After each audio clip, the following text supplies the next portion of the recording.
Hello, sixth class. Students, as you know, we are doing our chapter number 6, and the chapter name is measurement and motion. Right? In our previous videos, we have discussed about the measurement. Okay, how we can measure the things. Okay, what the instruments we required, and what are the units used to measure any physical quantity. Right? हमने इसके सबके बारे में करा.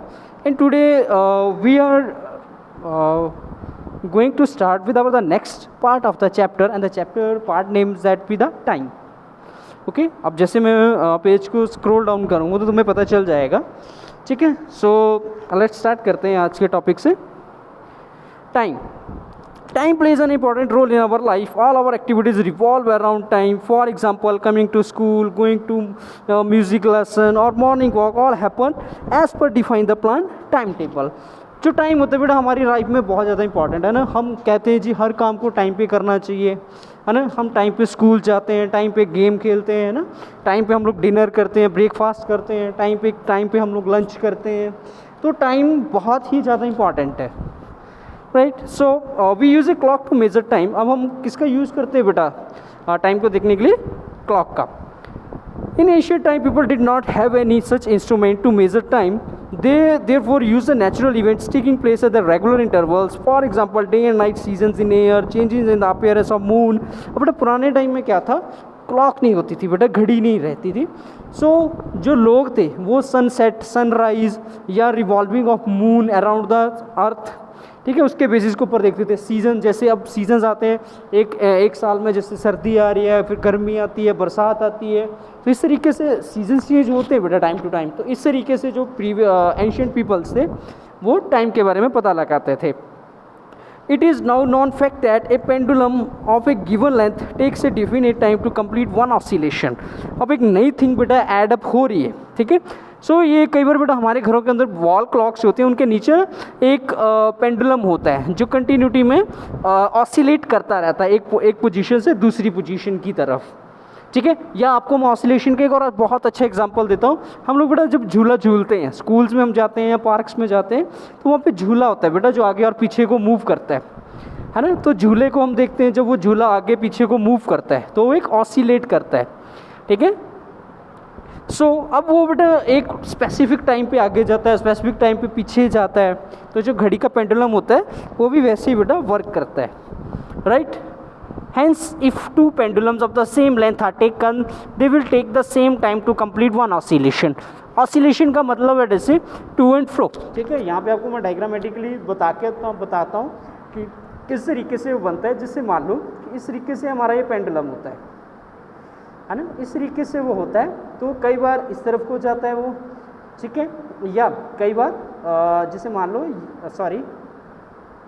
जिससे ये बेटा हमारा मान लो पेंडुलम है, ठीक है. अब ये पहले कभी मान लो इस तरफ जा रहा है या फिर इस तरफ जा रहा है, ठीक है. तो वो ऑसिलेट होता है, कभी इधर कभी इधर कभी इधर कभी इधर, इस तरीके से वो ऑसिलेट होता रहता है, ठीक है. The late design to pendulum clock. In pendulum clock the time is measured by the measuring use of time taken by the standard pendulum to complete one oscillation. ठीक है बेटा, ये चीज़ इतनी इंपॉर्टेंट नहीं है कि घड़ी के अंदर वो पेंडुलम लगा होता है और वो जो पेंडुलम होता है वो हर एक टाइम में एक जगह से दूसरी जगह को मूव करता रहता है, ठीक है, ऑसिलेट करता रहता है. So do you know the time interval between the two successive normal heart beats? Right. जो बेटा हम लोग हमारे दिल की जो धड़कन है, हमारा जो हार्ट है वो धड़कता है ना, बीट करता है बेटा हमारा हार्ट.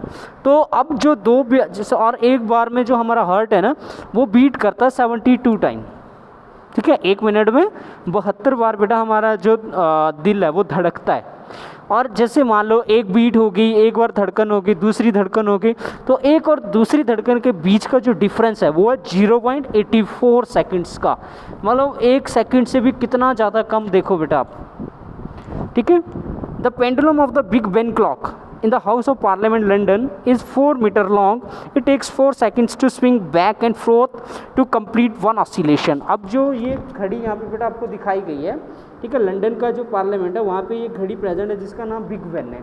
और इसके बीच में बेटा जो पेंडुलम लगा है, ठीक है. अब वो जो पेंडुलम है वो 4 सेकंड लेता है एक तरफ जाने के लिए, फिर 4 सेकंड लेता है दूसरी तरफ जाने के लिए. ठीक है, तो ये चीज़ यहाँ पे बताई गई है आपको। नेक्स्ट पेज है, अब आप देख सकते हो बेटा इस पेज के ऊपर डिफरेंट तरह की जो डायग्राम्स हैं वो यहाँ पे आपको विजिबल है, राइट, यस, ठीक है।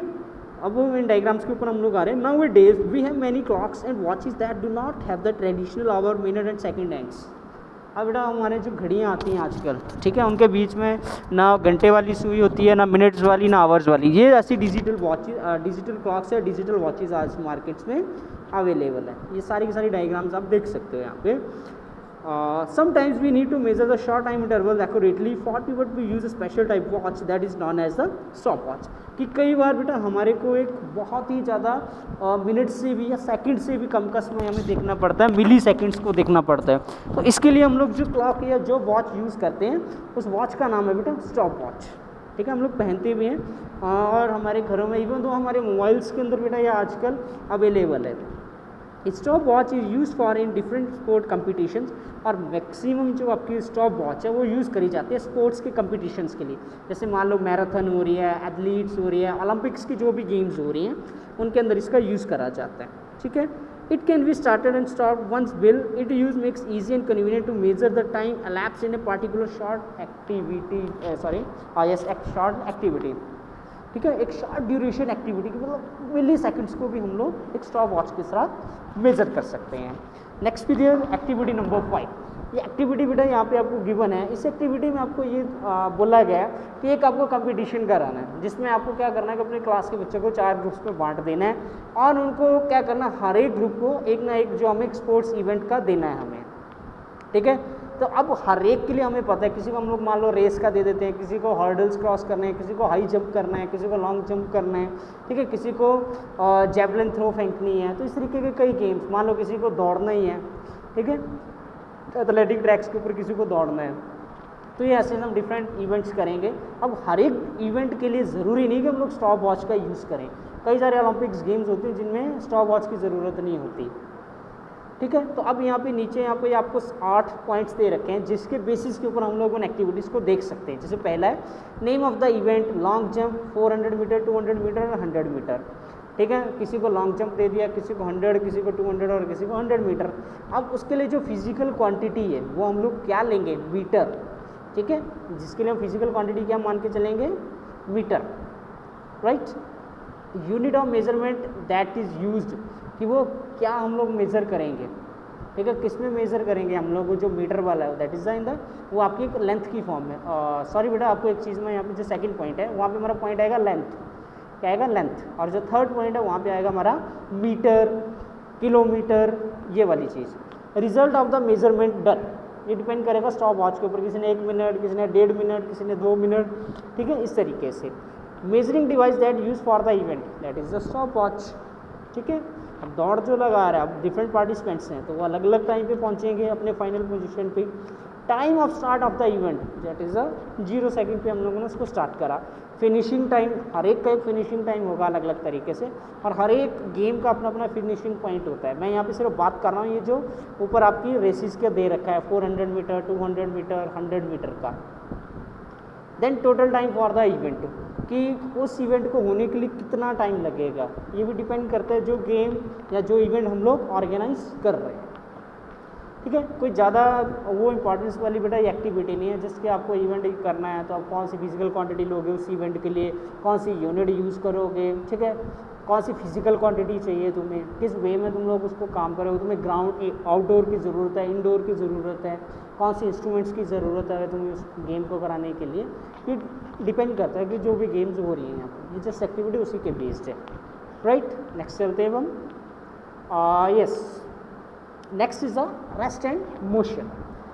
रेस्ट एंड मोशन की बेटा अगर हम लोग बात करें तो अब कोई भी ऑब्जेक्ट रेस्ट में कब होता है, जब वो अपनी पोजीशन को चेंज नहीं करता है। मान लो तुम सुबह से अपने बेड के ऊपर बैठे हो और कंटिन्यूटी में टीवी देख रहे हो, तो क्या टाइम के साथ साथ तुम्हारे पोजीशन में कोई चेंज आया, नहीं आया, तो ये कहलाती है बेटा रेस्ट। मोशन, कोई भी ऑब्जेक्ट जब बेटा टाइम के साथ अपनी पोजीशन को चेंज कर लेता है तो वो किस में कहलाता है, मोशन में कहलाता है।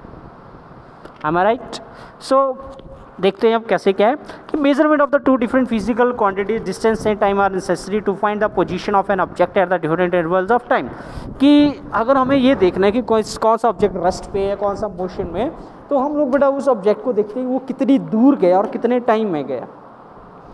Okay, so when we look around us we find a number of things. There are the chairs, tables, beds, kitchen utensils, water, buckets and the number of other things in our houses. There are the other houses in the neighborhood and also many trees and plants nearby.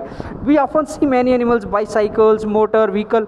मतलब यहाँ पे बहुत सारे जो हमें gadgets के नाम यहाँ पे दे रखे हैं जो हमारे घर के अराउंड अस या हमारे घर के अंदर प्रेजेंट होते हैं, ठीक है, उनकी बात करी गई। अब इनमें से कुछ ऐसे हैं जो मोशन में आते हैं और ऐसे कुछ हैं जो कभी भी मोशन में नहीं आते, वो मूव नहीं करते। मोशन का मतलब होता है बेटा मूव करना किसी चीज़ का, right. So how do we decide whether an object in a motion और it is in a rest? It is a change in the position of an object with respect to the surroundings. अब मैंने तुम्हारे साथ already कहा था कि जैसे हम लोग सराउंडिंग के साथ अपने आप को मैच करके चलते हैं कि सराउंडिंग के मुकाबले हम लोग कहाँ पे मूव कर रहे हैं। अब कोई भी ऑब्जेक्ट कब मूव करेगा जब अपनी पोजीशन को वो चेंज करेगा एक जगह से दूसरी जगह, ठीक है। yes, next with your definitions बेटा दोनों के, please underline that both the definition rest and motion, ठीक है, ऑलरेडी आपको मैं बता भी चुका हूँ उनके बारे में। तो डेफिनेशन के an object is at rest if does not change its position with respect to its immediate surrounding. कि अगर कोई ऑब्जेक्ट अपनी पोजीशन को चेंज नहीं करता टाइम के साथ तो ऑब्जेक्ट रेस्ट में कहलाता है। But in the case of an object in motion if keeps on changing its position with respect to its immediate surrounding, कि अपने और सराउंडिंग के साथ साथ वो जैसे अपनी पोजीशन के अंदर एकदम से चेंज लाता है तो ऑब्जेक्ट किस में कहलाता है? मोशन में कहलाता है। The change in the position of an object can be determined through a distance and time measurement. This allow us to decide how fast और slow a given motion is, ठीक है। अब कौन से ऑब्जेक्ट ने कितने टाइम के साथ कितनी ज़्यादा स्पीड अटेन करी है और कितनी ज़्यादा अपनी पोजीशन को चेंज लाया है वो डिपेंड करता है उस ऑब्जेक्ट के ऊपर, ठीक है। तो उसी के हिसाब से बेटा हमें पता चलता है कि ऑब्जेक्ट फास्ट चल रहा है या स्लो चल रहा है, ठीक है। एग्जांपल आपको मैं बताता हूँ, मान लो आप अपनी स्कूटी अपनी बाइक लिए अपने घर से चले अपने स्कूल की तरफ, आप और आपका फ्रेंड, ठीक है। आप बेटा अपने स्कूल पहुँचने में लगाए अपने 15 मिनट और आपके फ्रेंड ने लगाए 20 मिनट, ठीक है, स्कूल पहुँचने में। डिस्टेंस तो स्कूल की और आपके घर से आपके दोस्त की और आपके घर के बिल्कुल सेम थी, 5 किलोमीटर उसका था, 5 किलोमीटर आपका था, ठीक है। तो आपने 15 मिनट लगाए, उसने 20 मिनट लगाए, तो इनमें से अब तेज कौन चला 5 किलोमीटर को कवर करने में? आप, क्योंकि आपकी जो स्पीड थी वो ज़्यादा थी, आपने जो डिस्टेंस है वो कम टाइम में तय कर ली है, ठीक है। After that we often need to specify the position of an object at the different times। अब बेटा ये जो एक्टिविटी है या जो ये लाइंस दे रखी हैं according to me, because in this video we now I am finishing my words over here, ठीक है। मैं यहीं पर रोक रहा हूँ कि नेक्स्ट वीडियो में बेटा अगर, क्योंकि इससे रिलेटेड जो आपका जो डाटा है, इससे रिलेटेड जो लाइंस है वो नेक्स्ट पेज पे है, लेकिन आज हम लोग वो डिस्कस कर नहीं रहे हैं इस वीडियो में। सो ये जो टॉपिक है इससे फर्दर मैं आपका नेक्स्ट क्लास में ही शुरू करूँगा यहीं से, ठीक है। नेक्स्ट वीडियो में हम लोग यहीं से कवर करेंगे। आज बेटा जो हम लोग वर्क कर रहे हैं सिर्फ वो यहीं तक कर रहे हैं, इसके आगे का जो है ये कार से रिलेटेड जो है ये थोड़ी सी लाइंस हैं इनके बारे में हम लोग लेटर नेक्स्ट वीडियो में डिस्कस करेंगे, ठीक है। So thank you for it.